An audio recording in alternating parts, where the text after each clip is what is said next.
Hello guys.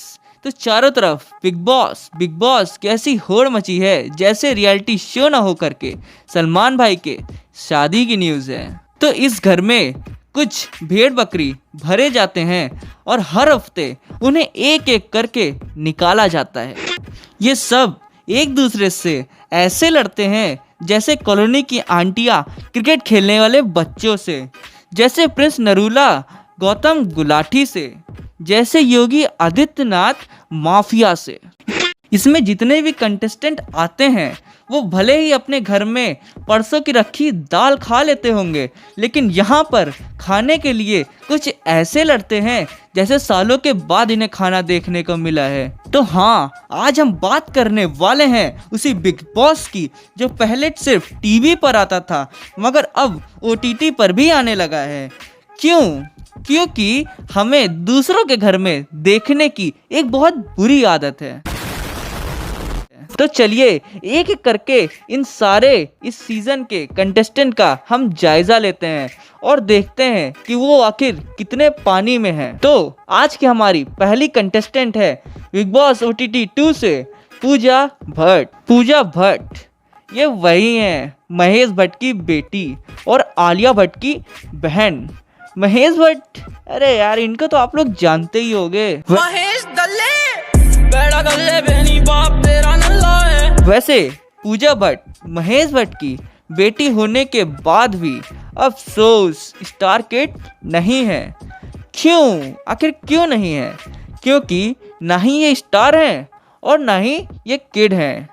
और वैसे भी पूरे घर में ये खुद ही चिल्ला के बोलती हैं कि मैं 51 साल की हूँ। अब आप बोलोगे कि मैं इनकी एज का मजाक उड़ा रहा हूँ। अरे नहीं यार, मैं इनकी एज का मजाक नहीं उड़ा रहा हूँ, क्योंकि जिस उम्र में लोग अपने काम, फेम, पैसों के लिए जाने जाते हैं उस उम्र में ये अपने पापा के नाम से जानी जाती हैं। अब आखिर कर भी क्या सकते हैं, क्योंकि दोनों बाप बेटी में आखिर प्यार ही इतना है। महेश दल्ले बेड़ा गल्ले बहनी बाप तेरा नल्ला है। वैसे ये दूसरों का घर में कंट्रीब्यूशन तो बहुत देखती हैं, लेकिन अगर इनका कंट्रीब्यूशन घर में देखा जाए तो सिर्फ नर्सरी क्लास की टीचर की तरह बच्चों की लड़ाई शांत कराना है। तो चलिए आज के नेक्स्ट कंटेस्टेंट को हम देखते हैं पूजा भट्ट की पिछले जन्म की दोस्त बेबिका दुर्बे की उर्फ टुनटुन मौसी की। वैसे इनको आखिर दूसरे कंटेस्टेंट कैसे झेल रहे हैं, इसको सिर्फ 2 मिनट में अगर कोई देख ले, अरे सिर्फ सुन ले, कानों से खून निकल आए और दिमाग फटे वो अलग। वैसे तो ये लोगों का भविष्य बताती हैं, लेकिन अपने भविष्य के बारे में इनको कुछ अता पता ही नहीं है। वैसे अगर प्रिडिक्शन की बात चल ही रही है तो मैं बता देता हूँ कि फुकरा इंसान उर्फ अभिषेक मल्हान इनसे अच्छी प्रिडिक्शन कर रहे हैं, तो उस हिसाब से इनकी घर में तो कोई ज़रूरत ही नहीं है। तो चलिए अब हम अपने नेक्स्ट कंटेस्टेंट की ओर बढ़ते हैं जो कि हैं एल्विश यादव। इनको बिग बॉस वालों ने वाइल्ड कार्ड के तौर पर बुलाया और वो भी आशिका के साथ। अगर किसी को इनकी हिस्ट्री पता होगी तो उन्हें ये भी पता होगा कि इनके बीच में 36 का आंकड़ा है। और बिग बॉस वालों ने भी सोचा कि क्यों ना YouTube वर्सेस TikTok की राइवलरी का हम भी थोड़ा फायदा उठा लें और कुछ TRP कमा लें।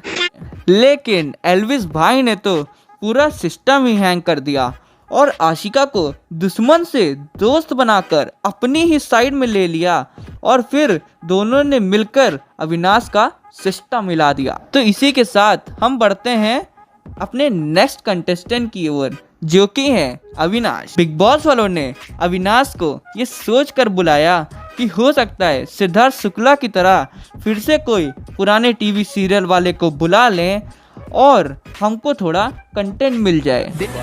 वो अभी आया है तो क्या होगा? हाँ तुमने यहाँ क्या पाड़ लिया पिछले 27 दिन में? देखो एल्विस भाई, इसने कुछ ना कुछ तो उखाड़ा ही होगा 27 दिनों में। ऐसे ही थोड़े ना इंडिया के 2 बड़े बड़े फेमस यूट्यूबर के साथ स्क्रीन शेयर कर रहा है। वैसे अविनाश सिर्फ 2 वजह से ही बिग बॉस में दिखा है। पहला एल्विश यादव और दूसरा एल्विश यादव के सिस्टम की वजह से। फुकरा भाई इनको फालतू में ही 36 साल का बोलते रहते हैं। अरे भाई बंदा 36 का तो हो गया है, लेकिन अभी भी दिमाग 6 साल के बच्चों वाला ही है।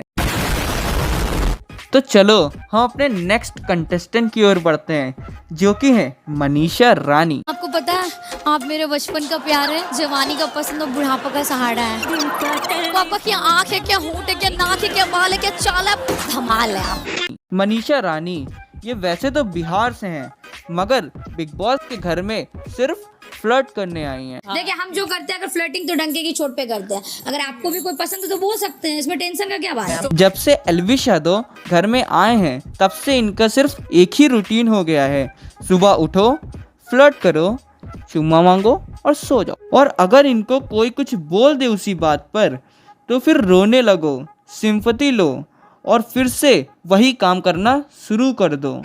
तो अब हमारे नेक्स्ट कंटेस्टेंट है पुनीत। ये आदमी अपने आप को सुपरस्टार बुलाता है, किस लिए पता नहीं। लगता है कंटेस्टेंट्स का सिलेक्शन करते टाइम बिग बॉस वालों को कोरोना हो गया था, इसीलिए शायद उन्होंने इनको इनवाइट कर लिया। फिर क्या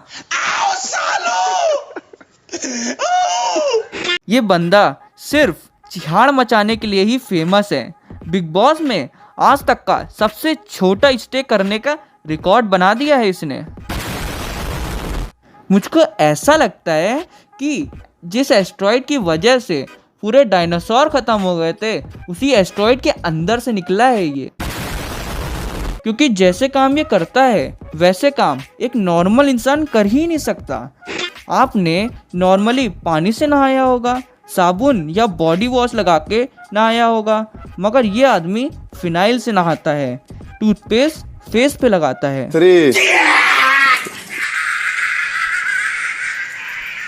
जाद ये बंदा लेबनान से बिग बॉस में बुलाया गया कि हो सकता है अब्दू के बर्गर की तरह ये भी फेमस हो जाए, लेकिन इसको तो कोई और ही कांड करना था।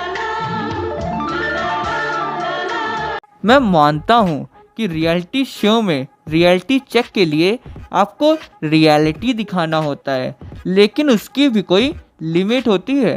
150 से ज़्यादा कैमरास के सामने, एक पूरे देश के सामने आपको कुछ सेट बाउंड्रीज में रहकर कुछ दिखाना होता है।